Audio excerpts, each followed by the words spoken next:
Même l'eau très froide, quand, au bullage, c'est les vapeurs d'essence qui font démarrer. Et après, c'est à l'utilisation, quand les gaz d'échappement, au fur et à mesure de l'utilisation, chauffent l'eau, que là, après, tu arrives à un mélange qu'il faudrait mesurer, que je ne connais pas, où tu as vapeur d'eau et vapeur d'essence qui brûlent. Quoi. Blanc, c'est quoi? C'est de la mayonnaise, c'est de l'eau? C'est l'eau qui est troublée par les gaz d'échappement. Voilà. Alors pourquoi elle est blanche? Après, il faudrait peut-être l'analyser ou un truc comme ça. Et en jaune, c'est l'essence. Et en jaune, c'est l'essence. Alors, pas de carburateur. Le carburateur, normalement, il vient là. Ouais. Même pas étanche. Faut voir, je n'ai même pas besoin d'étanchéité, j'ai pas de joint ni rien. Parce qu'un moteur consomme de l'air. Oui. Donc, je veux dire, si j'ai des fuites, ben, l'air, normalement, je lui amène par là. Oui. Ben, je lui enlève de l'air par là. Et il a l'air par les fuites. Ce qui n'empêche pas de marcher, bien au contraire. D'accord. Et là, pendant que le moteur tourne, je te montre la soupape d'admission, sans caler, pendant que le moteur marche. Ah ouais? tu vas voir. Excusez-moi. Okay. Il est bien remis, lui.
J'arrête parce que le bruit ça pollue aussi. Donc vous voyez que ça marche super bien. Pas de carburateur donc pas de panne. Tu veux pas la tracter? Bon. Au lieu de la pousser, Ah mais après si tu as une moissonneuse batteuse, c'est un moteur 4 temps, tu peux y mettre un panton aussi, il faut qu'elle soit essence. Ça sert à quoi ça? Aspirer l'air. touche pas, c'est chaud. Non. Je sais que c'est chaud. Il y a quoi comme mélange Quoi dans les bidons? 70% d'eau et 30% d'essence. Ce qui fait qu'en fait elle marche au gaz. Vapeur d'eau, vapeur d'essence. Alors à froid plus vapeur d'essence, puisque c'est l'essence qui est plus volatile et qui permet de démarrer à froid. Mais après les gaz d'échappement chauds qui servent au bullage chauffent l'eau, donc génèrent de la vapeur d'eau, et qui dépollue, puisque la vapeur d'eau c'est de l'hydrogène et de l'oxygène. Le carburant des fusées. Et le deuxième récipient là? Alors ça c'est un bocal tampon parce que comme ça reste une tondeuse, alors là c'est vrai que j'ai fait un bocal en verre, un truc pour l'esthétique, pour les démos, c'est pédagogique. Mais ça reste une tondeuse et une tondeuse ça sert à tondre. Et dans les secousses, quand je tombe, ça arrive à me prendre du liquide et le liquide me noyait le réacteur. Donc ça c'est juste un bocal tampon où là le tuyau qui vient du réservoir, le liquide reste là dans les secousses et j'ai que les vapeurs qui restent là. Ça peut secouer tant que ça veut, j'ai toujours que les vapeurs qui vont dans le... C'est juste un bocal tampon, c'est tout. Donc ça, c'est du bricolage, c'est que de la plomberie. On supprime le carburateur, c'est que des tubes plombiers, du 12-17, du 15-21, des raccords de plomberie, c'est tout. Donc on supprime le carburateur, plus de panne. Les carburateurs, c'est 90% des pannes sur les moteurs, surtout ces moteurs essence comme ça, le moteur qui se bouche, le flotteur qui se coince, la membrane. Donc là, pas de carbu, pas de panne.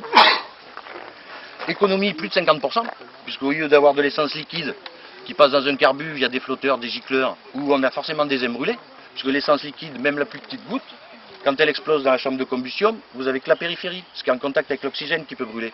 La micro-goutte qui est au milieu de la goutte d'essence, elle n'était pas en contact avec l'oxygène, le comburant, donc celle-là ne brûle pas. Donc elle est perdue. Ça fait du carbone, ça raille les moteurs. Que là, ben, vous marchez au gaz, donc super mélange oxygène-combustible. Et donc l'explosion est optimale, pas d'aime brûlé, le moteur s'use moins, il pollue beaucoup moins, il économise plus de 50%, puisqu'on a un gaz au lieu d'avoir un liquide mal carburé. C'est le Pantone d'origine, ça, ou Alors bien ça, c'est le système Pantone pur. Ah, Il c'est faut savoir Pantone que pur. dans les années 2000, Gilles Pantone, est un Américain qui a breveté ça en 98, ce système. Et quand il a été voir des motoristes aux États-Unis, forcément les motoristes, ça marche trop bien ça. Surtout qu'en plus ils font des pots catalytiques, ces enfoirés.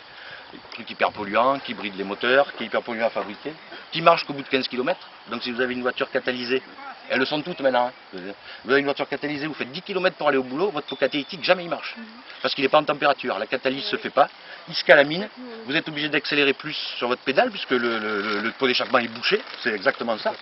Quand vous allez au contrôle technique, le technicien il vous dit, monsieur vous avez une Clio, c'est 800 €, si vous avez une Mercedes c'est 2000. Et vous êtes obligé d'en racheter un, parce que sinon vous ne passez plus au contrôle. Et donc si vous avez une voiture, vous pensez dépolluer, j'ai mis plus cher dans ma voiture, je fais du bien à la planète, j'ai un pot catalytique.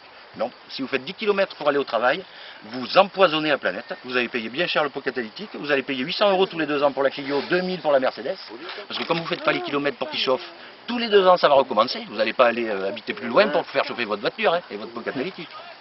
Donc tout ça on vous fait croire qu'avec un pot catalytique vous polluez moins, on vous colle une pastille verte sur votre voiture, vous allez payer très cher, alors qu'en fait vous êtes un méga pollueur, c'est une pastille de caca qu'il faudrait coller sur le pare-brise, quand vous avez une voiture avec un pot catalytique.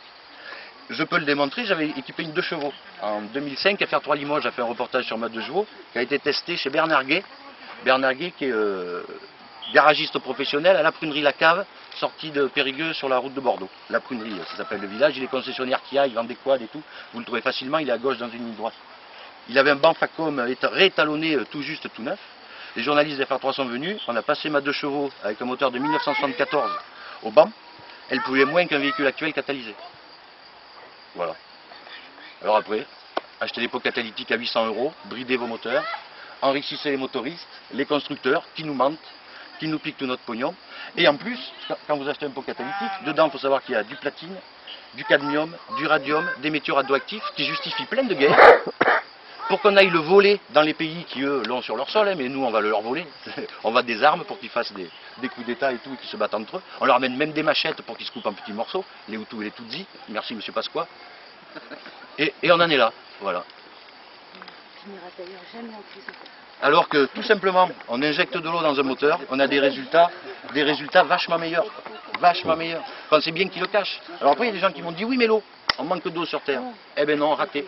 Renseignez-vous, l'eau est le seul élément qui ne se perd pas. Vous cassez la molécule d'eau, H2O, vous séparez hydrogène, oxygène, systématiquement, il se remélange. Et ça refait de l'eau. L'eau ne se perd jamais. Vous faites brûler de l'eau dans un moteur, elle se recompose à la sortie du pot d'échappement.